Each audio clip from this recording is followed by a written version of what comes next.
Sama Tuhan. Silakan duduk. Apa kabar Bapak Ibu yang dikasihi Tuhan? Luar biasa pasti ya. Sebagaimana tadi saya baca nih ya, visi di tahun 2026 ya, bahwa ini adalah tahun dimana kita bilang kiri kanannya belajar. Nah, mesti belajar ya. Ini adalah tahun pemuritan dan penginjilan. Pemuritan dulu baru penginjilan. Betul ya Pak Sup ya? Nah, saya kemarin ini saya belajar dan saya dapatkan bahwa Yesus itu datang ke dunia ini dia tidak bawa agama. Bilang kiri kanannya agama udah banyak ya di dunia ini ya. Tetapi Yesus datang ke dunia ini dia mau establish his kingdom. Dia mau menyatakan kerajaannya di dunia ini. Nah, bicara tentang kerajaan itu bicara tentang yang namanya power, kuasa, ya. Bicara lagi tentang apa? Identitas. Nah, saya kemarin ini di gereja juga bilang ya, gereja tuh harus mengajarkan umatnya tentang identitasnya. Ya, kalau saudara nggak belajar mengerti identitas kita di dalam Tuhan, gereja akan jadi panti asuhan, Pak Su. Ya, sedangkan gereja tuh harusnya menjadi alatnya Tuhan untuk memenangkan kota, untuk memenangkan bangsa, betul ya? Yang ada, saudara kita nggak beres-beres, Pak Sob, yang ngurusin anak panti asuhan, gitu ya. Anak panti asuhan tuh, saudara sulit untuk bisa jadi berkat, karena berasanya kurang. Saya pernah diceritain sama mami saya waktu dia masih kecil, opa tuh udah meninggal dunia. Jadi mami saya tuh masuk asrama gitu ya. Itu dia ceritain. Jadi ternyata benar saudara ya, anak panti asuhan tuh kalau doa di asrama tuh begini di atas nasi. Kenapa? Takut lauknya dicolong sama temen sebelahnya gitu ya. Seperti itu saudara ya. Mentalnya tuh mental miskin. Mentalnya tuh mental orphan, yatim piatu, nggak pernah punya kemampuan untuk memberi, tapi selalu maunya menerima, gitu ya. Makanya saya percaya ini luar biasa Pak Supratman ya, visi di tahun 2026 kita pemuritan dan penginjilan, bilang kiri kanannya supaya kamu mengerti identitas kamu, ya. Soalnya gimana kita bisa jadi berkat, padahal itu rumusan kerajaan Allah. Beri, maka engkau akan diberi. Betul, saudara. Kita nggak akan pernah punya kemampuan untuk memberkati atau memberi. Kenapa? Karena selalu berasanya kurang, ya.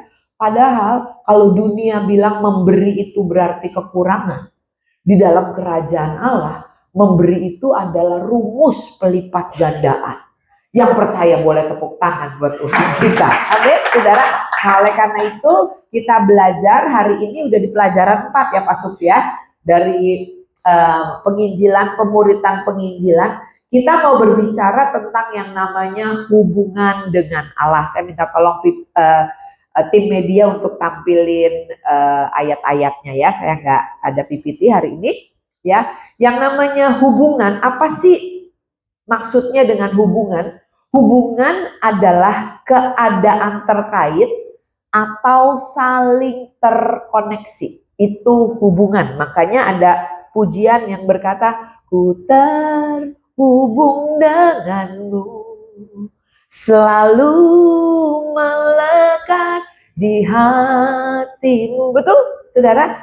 Kita nih adalah anak-anak yang punya hubungan dengan Tuhan. Jadi Yesus datang ke dunia ini untuk bukan cuma menghapuskan dosa-dosa kita, tetapi Yesus mengembalikan hubungan yang sudah terputus oleh karena dosa.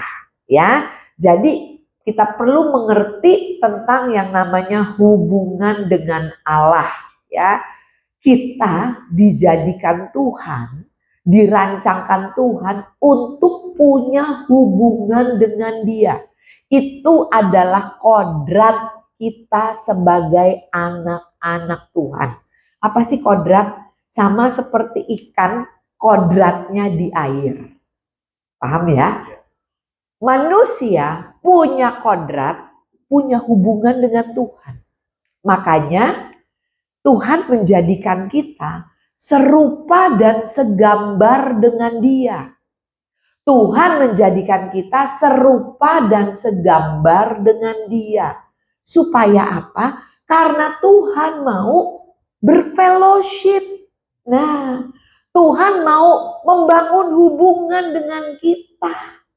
Betul, saudara? Sebenarnya kan fellowship, hubungan yang paling nyambung kan sebenarnya kan antara manusia. Betul gak?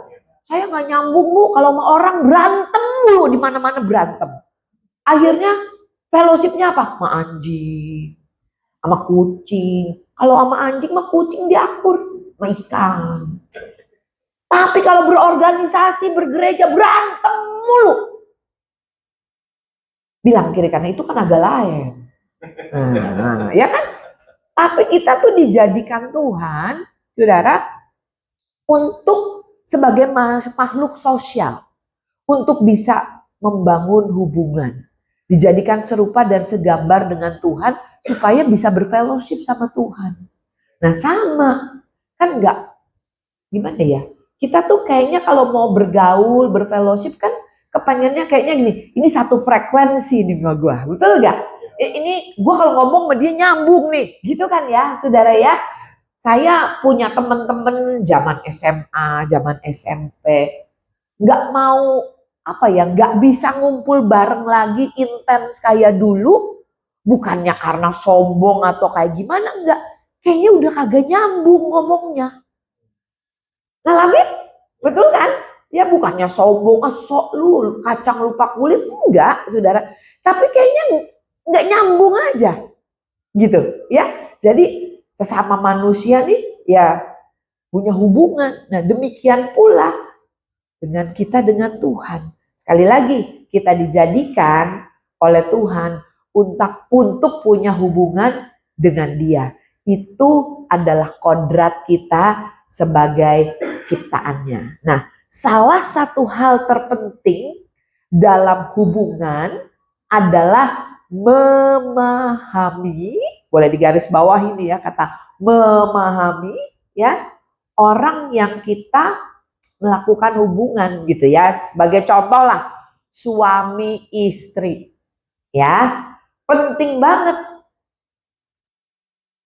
untuk memulai suatu hubungan itu lebih mudah daripada untuk mempertahankannya. Makanya banyak anak-anak Tuhan yang lahir baru itu kayak petasan banting, iya Pak Sup ya, meledak. Ini ikut oke. Tapi 3 tahun, 5 tahun kemudian mulai lobet. Bilang kiri kanannya gak boleh lobet anak-anak Tuhan ya. Mulai disuruh ikut cool atau diikut apa, males gak ada waktu gitu ya. Saudara, kita tuh sama-sama punya waktu 24 jam sehari. Bilang kiri kanannya mesti bikin waktu. Ya harus make time saudara ya. Nah di dalam hubungan itu memahami itu penting. Makanya kenapa kita sebagai anak-anak Tuhan di tempat ini sebagai gereja kita sering ngumpul-ngumpul ya. Anak saya dulu awal-awalnya gak ngerti, "Mah ngapain sih mah, bisa gak mau pulang gereja langsung pulang?" Saya bilang gak bisa. Kenapa? Ya mesti ngobrol dulu, ngopi dulu, makan dulu, betul gak? Ngobrol dulu. Sebenarnya apa sih yang sedang kita bangun? Untuk hubungan, untuk kita bisa apa? Saling memahami. Betul, saudara ya? Makanya saya percaya ini nih bisa jadi celah buat iblis masuk.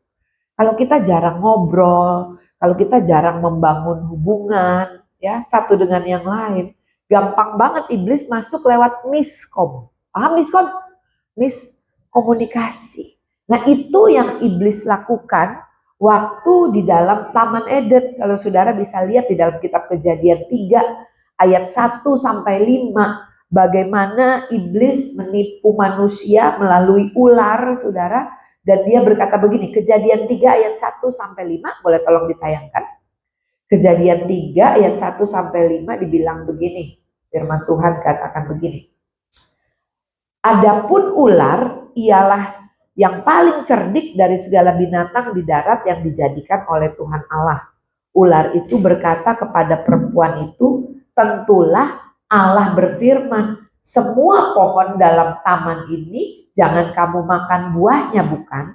Lalu sahut perempuan itu kepada ular itu, bukan buah pohon-pohonan dalam taman ini boleh kami makan, tetapi tentang buah pohon yang ada di tengah-tengah taman, Allah berfirman, jangan kamu makan ataupun raba buah itu, nanti kamu mati. Tetapi ular itu berkata kepada perempuan itu, sekali-kali kamu tidak akan mati. Tetapi Allah mengetahui bahwa pada waktu kamu memakannya, matamu akan terbuka dan kamu akan menjadi seperti Allah, tahu tentang yang baik dan yang jahat. Kalau kita lihat pesan ini, seolah-olah ya iblis itu lagi nyodorin kepada manusia, lu pikir Tuhan baik, lu pikir Tuhan segampang itu, lu pikir Tuhan sebaik itu, gitu loh ya saudara. Kalau bahasa kita sehari-hari, nggak kayak gitu kali, gitu ya. Sebenarnya kalau kamu makan buah pohon itu kamu nggak mati, tapi kamu akan jadi sama dengan Allah. Padahal Allah bilang jangan makan buah pohon itu, nanti kamu mati. Kamu dijadikan serupa dan segambar dengan Allah. Itu kan bertolak belakang banget saudara, ya enggak? Tapi iblis cara penyampaian, bilang kiri kanannya, cara penyampaiannya tipis banget beda. Ya, nah saudara, itu cuma bisa dimengerti oleh pribadi-pribadi yang kenal, yang paham sifat Allah, yang punya hubungan dengan Allah. Betul? Saudara, kita tuh bergereja bisa aja miskom, betul ya? Apalagi kalau gereja kecil, betul ya Pak Sup ya? Kalau gereja gede tuh gesekan lebih gak kelihatan, saudara. Gerejanya gede, lu gua gitu. Bahkan ada gereja yang tahu aja sama gembalanya tapi nggak pernah ngobrol. Tapi kita bersuka cita ya di tempat ini ya, sama di Wow ya. Masuk bisa kapan aja, Pak, doain dong, Pak, mau ngobrol bentar, gitu kan ya, saudara ya. Jadi memang gereja besar, gereja kecil ya ada kelebihan dan kekurangan masing-masing, saudara ya. Tapi saya mau katakan kalau gereja kecil tuh gesekannya berasa banget. Soalnya lu lagi. Ya, ini ngomong dari pengalaman pribadi ya Pak Sup ya. Karena ya memang lingkupnya kecil, saudara. Nah saudara, saya mau katakan, pernah gitu ya, saya dapat omongan begini. Saya tanya sama orang itu, kalau menurut kamu, itu saya bukan? Kalau menurut kamu, kira-kira yang kamu kenal saya, perkataan itu akan keluar nggak dari mulut saya? Dia jawabnya, ya enggak sih Bu. Itu bukan kata-kata ibu. Paham? Jadi untuk membangun sebuah hubungan, untuk mempertahankan sebuah hubungan, kita perlu memahami pribadi dan sifat. Betul? Dari pribadi yang kita membangun hubungan. Kita ada hari ini untuk belajar pemuritan dan penginjilan supaya bukan sekedar program gereja, betul ya Pak Sup ya? Tetapi supaya saudara dan saya memahami sifat Allah kita. Siapa di sini yang tahu dan paham sifat Allah itu apa sih? 1 Yohanes 4 ayat 8b. Sifat Allah apa sih? Kasih. Sifat Allah apa sih? Kasih. Apa itu kasih? 1 Korintus 13. Kasih itu panjang sabar. Kasih itu menutupi banyak pelanggaran. Betul? Kasih itu apa saudara? Baca 1 Korintus 13. Betul? Allah itu adalah kasih. Betul? Ya, jadi kita perlu mengerti Allah kita. Jadi waktu saudara sakit, saudara gak akan ngomong gini lagi, ini Tuhan marah nih sama gua, makanya dia kasih gua sakit. Nah, betul? Waktu saudara rugi, saudara gak ngomong gini lagi, ini Tuhan marah nih sama gua gara-gara gua gak kasih perpuluhan. Betul? Kenapa? Karena saudara dan saya paham. Bilang kiri kanannya, Tuhan kita gak cemen kayak gitu. Amin. Tuhan kita gak kayak gitu, saudara. Dia adalah Tuhan yang baik, yang makanya dia berikan Tuhan Yesus sebagai juru selamat.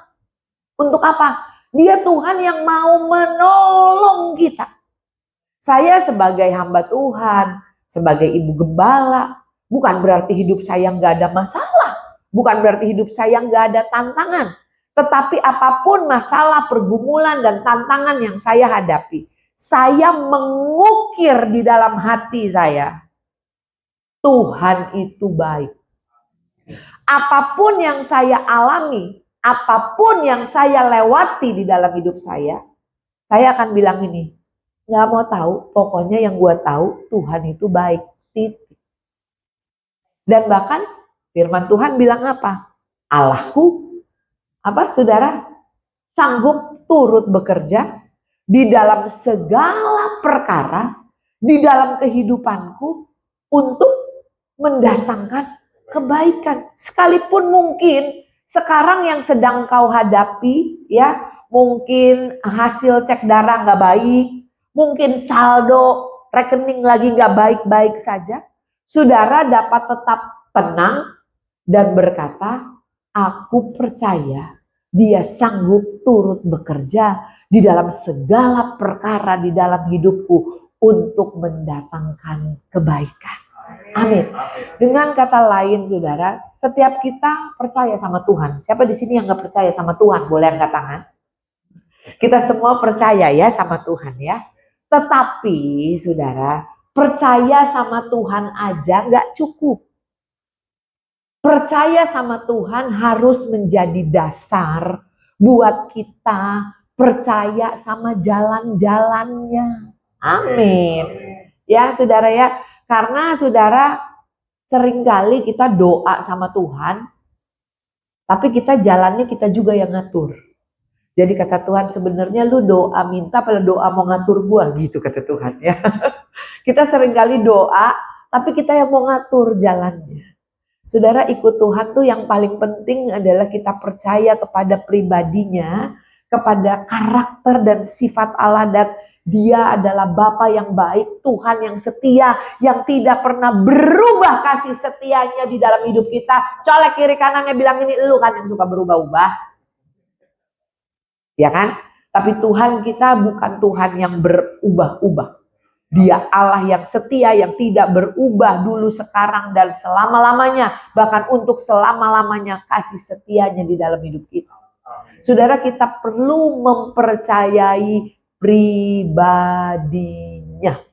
Waktu saudara dan saya percaya kepada pribadinya, bahwa dia adalah Bapa yang baik, Tuhan yang setia, jalannya terserah Tuhan.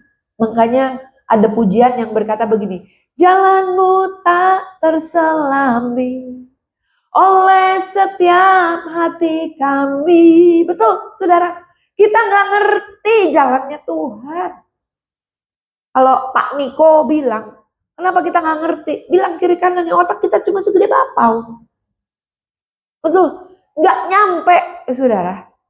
Tetapi saudara, kita perlu percaya kepada pribadinya, bahwa dia bukan Tuhan yang merancangkan kecelakaan di dalam hidup kita. Tetapi dia Tuhan yang merancangkan masa depan yang penuh dengan pengharapan.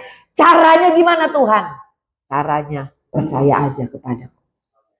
Betul, itu cara Tuhan. Tetapi saudara dan saya nggak akan pernah bisa sampai titik ini untuk mempercayai jalan-jalannya Tuhan, karena ada tertulis, jalanku bukan jalanmu, rancanganku bukan rancanganmu. Seperti tingginya langit, demikianlah jalan-jalanku daripada jalanmu.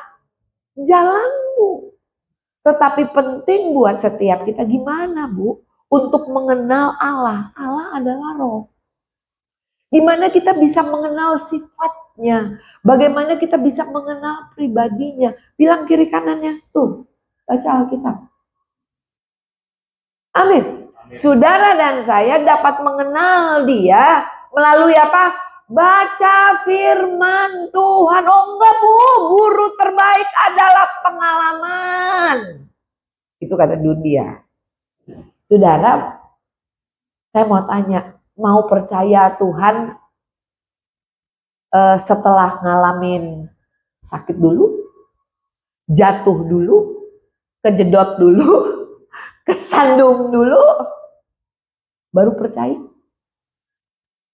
Enggak kan ya? Makanya Tuhan mau kita jadi anak-anak yang dengar-dengaran. Kita yang udah punya anak nih, siapa di sini yang udah punya anak? Ada nggak yang ngajarin anaknya adalah, oh saya mah anak saya biarin aja Bu, biar dia kejedot, biar dia jatuh, biar dia nyungsep, biar dia belajar dari pengalamannya. Ada? Kalau ada, bertobat lu. Nggak ada kan ya? Kita bilang sama anak-anak kita, jangan kesini, jangan lakuin itu, jangan begini, jangan begitu, nanti begini gitu kan. Yang kita mau adalah apa? Anak kita nurut. Ada nggak di sini? Ya untuk mengajar anaknya, orang tua mengizinkan, menghendaki anaknya patah kaki dulu, kan? Baru belajar kan? Baru percaya sama papa. Ada yang begitu? Gak ada. Kita mau, kita bilangin anak-anak kita percaya sama kita. Saudara, kita hidup di dalam dunia yang gak baik-baik saja. Bilang yuk kiri kanannya, makanya kamu perlu Tuhan. Ya, tanpa kita mengerti bahwa Allah adalah kasih, sulit buat kita untuk membangun hubungan dengan Dia. Saudara ya, Roma 5 ayat 10 dikatakan bahwa saudara dan saya sudah diperdamaikan dengan Allah melalui Yesus Kristus. Bilang kiri kanannya, sudah diperdamaikan. Ya, bukan dengan kuat gagah kita, bukan dengan perbuatan kita, tetapi dengan apa yang Yesus sudah buat di dalam kehidupan kita dan untuk kita. Amin. Kita sudah diperdamaikan, makanya kita jadi bisa nyanyi, ku terhubung denganmu, selalu melekat di hatimu. Betul. Firman-Mu itulah dasar hidupku, lat atasku. Amin. Kita adalah orang-orang yang sudah terhubung, yang sudah punya hubungan dengan Tuhan. Makanya saya mau bilang, Yesus datang ke dunia ini, dia menghapuskan semua dosa kita. Ya, karena dosa telah menghalangi kita untuk mendekat kepada Tuhan. Betul, Bu, bukannya dia saya ya Pak Sut ya kalau nggak salah. Dosamu lah yang menghalangi gitu kan ya. Saudara, tetapi setelah saya mengerti, saudara, bukan manusianya yang Tuhan benci, tapi dosanya yang Tuhan benci. Karena dosa memisahkan kita dari Bapa. Amin. Saudara, dosa itu tidak bisa memisahkan kasih Tuhan di dalam hidup kita. Saya bukan hyper grace ya. Sekali lagi ya, dosa tidak dapat memisahkan kasih Tuhan dari hidup kita. Makanya ada tertulis, apakah yang dapat memisahkan kasih Tuhan? Betul? Ketelanjangankah? Mautkah? Kematiankah? Firman Tuhan bilang apa? Tidak ada. Betul? Tetapi dosa memisahkan kita dari kasih Allah. Beda ya? Dosa tidak dapat memisahkan kasih Allah dalam hidup kita. Because His love is greater than our sin. Amin. Tetapi dosa sanggup memisahkan kita dari kasih Allah. Contoh, waktu Adam dan Hawa jatuh di dalam dosa. Siapa yang lari, ngumpet dan melihat dirinya telanjang? Adam dan Hawa. Tuhan cari mereka gak? Cari. Adam, Hawa di mana? Siapa yang lari dari Tuhan? Siapa yang ngumpet dari Tuhan? Siapa yang tertuduh dan merasa tidak layak? Adam dan Hawa. Dosa itu menuduh dan mengintimidasi kita. Amin. Tetapi saya percaya waktu engkau mengetahui kebenaran, kebenaran itu yang akan memerdekakan setiap kita. Amin. Yang percaya, tepuk tangan dulu buat Tuhan kita yang luar biasa. Jadi saudara, posisi kita sekarang sudah kembali punya hubungan dengan Tuhan. Ya, sudah kembali punya kodrat, yaitu kita terkoneksi dengan Tuhan. Hubungan kita dengan Tuhan itu setiap saat. Makanya dia berikan rohnya di dalam hidup kita sebagai materai. Roh Kudus itu sebagai materai. Kita nih sering salah persepsi. Karena dulu kita mungkin belum terlalu memahami, betul ya. Bukan ada lagu, Come Holy Spirit, fall in this place. Betul. Kita pikir Roh Kudus keluar, masuk, terbang, pergi dan datang. Gak kayak gitu ceritanya. Roh Kudus itu dimaterai, tinggal di dalam kita. Sehingga firman Allah digenapi, di mana Tuhan Yesus katakan, aku tidak akan pernah meninggalkan dan membiarkan engkau. Yaitu dia memberikan rohnya, tinggal di dalam saudara dan saya. Sehingga saudara dan saya adalah bait Allah. Amin. Dia di mana? Di sini. Tapi waktu kita nyanyi, Come Holy Spirit, fall in this place. Maksudnya apa? Bukan Roh Kudusnya keluar masuk. Saudara rohani dia masuk, lu rohana dia keluar. Tuhan gak kayak gitu, saudara. Maksudnya adalah Roh Kudus yang ada di dalam kita, hadiratnya yang ada di dalam kita, waktu kita kumpul sama-sama, satu hati, bersepakat, meninggikan dan memuliakan dia. Roh Kudus yang ada di dalam kita bermanifestasi. Maksudnya itu. Sehingga waktu saudara nyanyi, saudara bisa gini, merinding nih. Nangis nih. Ada kekuatan nih, gitu loh. From the inside out. Gitu maksudnya. Paham ya? Jadi gak keluar terbang-terbang keluar masuk. Hari ini ada Roh Kudus, kemarin gak ada. Enggak. Roh Kudusnya ada di dalam kita. Tapi waktu kita kumpul sama dia bermanifest. His presence manifest. Itu maksudnya. Amin? Amin ya saudara ya. Sekali lagi, jadi hubungan kita dengan Tuhan saat ini setiap saat, setiap waktu, bilang kiri kanannya eternal. Amin. Nah saudara bicara tentang hubungan, karena hubungan kita dengan Tuhan itu eternal. Bilang kiri kanannya jaga hubungan. Saya belajar untuk menerapkan ini. Value your relationship more than anything. Hargai sebuah hubungan lebih dari yang lain. Kenapa? Contohnya ya dengan Tuhan. Kekristenan itu kan bicara tentang hubungan, ya enggak sih? Kita perlu menjaga hubungan. Pernikahan kan tentang hubungan. Kadang di dalam bergereja, di dalam pelayanan, di dalam pergaulan, bisa aja ada miskom. Bisa aja ada konflik. Suami istri juga sama, betul ya? Tapi waktu engkau belajar untuk value, menghargai hubunganmu. Miskom dikit, salah ngomong dikit, gak penting. Kenapa gak penting? Karena kita menghargai hubungan kita. Amin.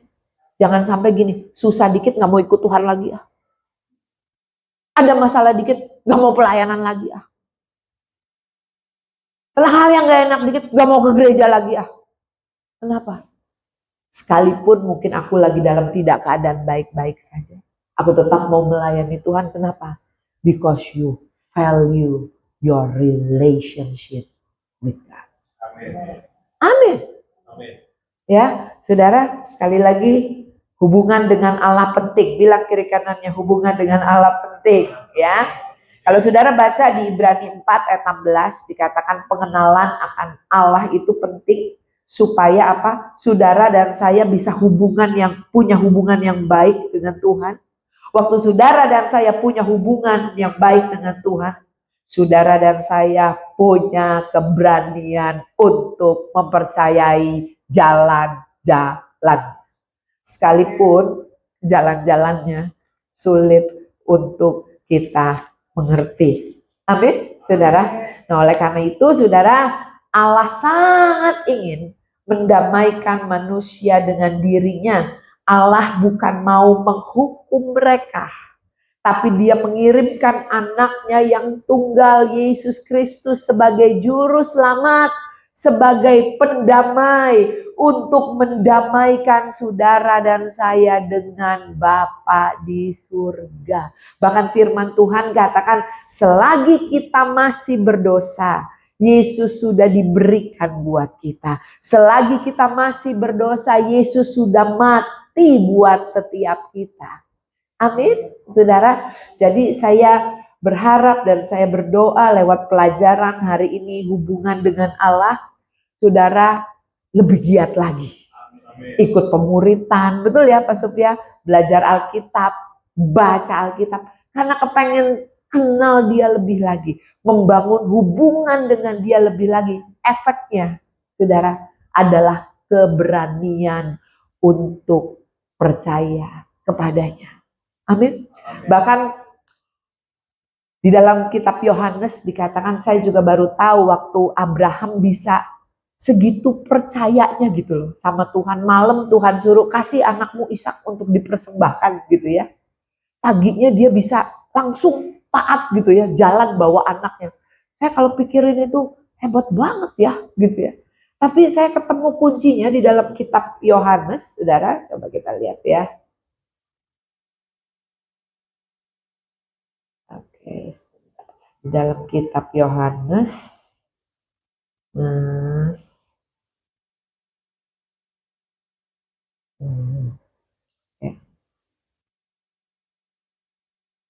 di dalam kitab Yohanes 8 ayat 56, Yohanes 8 ayat 56, firman Tuhan bilang begini, Abraham bapakmu bersukacita, Yesus bilang begini, Abraham bapakmu bersukacita bahwa ia akan melihat hariku dan ia telah melihat dan ia melihatnya dan ia bersukacita. Di dalam terjemahan bahasa Inggrisnya lebih bisa dimengerti karena bahasa Inggris ada past tense, present tense, saudara ya. Dibilang begini, your father Abraham was overjoyed to see my day and he saw it and was glad. Maksudnya begini loh saudara, Abraham waktu Tuhan suruh dia melakukan sesuatu, karena dia percaya bukan karena melihat, karena dia percaya, firman Tuhan ini mengatakan Abraham sudah melihat bahwa Allah sudah menyediakan Yesus sebagai anak domba Allah. Makanya Yesus bilang, your father Abraham rejoice. Dia udah lihat aku. Ishak digantikan dengan siapa? Domba. Makanya waktu Ishak di dalam kitab Kejadian 22 ayat 7 sampai 8, Ishak tuh bukannya baby loh saudara. Dia udah remaja, Abraham udah tua, Ishak tuh mau dorong papanya juga bisa ya. Tapi Ishak tanya gini, "Pah, ini kayu bakarnya udah, pisaunya udah, semua udah. Domba sembelihannya mana? Persembahannya mana?" Apa yang Abraham bilang? Abraham bilang gini, di atas gunung Allah telah menyediakan. Betul? Karena Abraham percaya, dia dapat melihat. Karena Abraham percaya dan dia mengenal Bapaknya, Tuhannya, makanya dia dapat melihat bahwa Allah menyediakan di atas gunung. Allah sudah menyediakan. Kalau dunia bilang, kasih lihat gua dulu, baru gua percaya. Itu dunia. Kalau ikut Tuhan, percaya dulu, nanti bisa ngeliat. Itu beda ya. Makanya Tuhan Yesus bilang, kalau kamu percaya, kamu akan melihat kemuliaan Allah. Tapi bagaimana kita bisa percaya kalau kita tidak mengenal Dia, Bapa yang baik, Tuhan yang setia di dalam kehidupan kita. Amin, saudara. Tuhan Yesus memberkati. Yuk kita bangkit berdiri, saya tutup dengan sebuah saksian.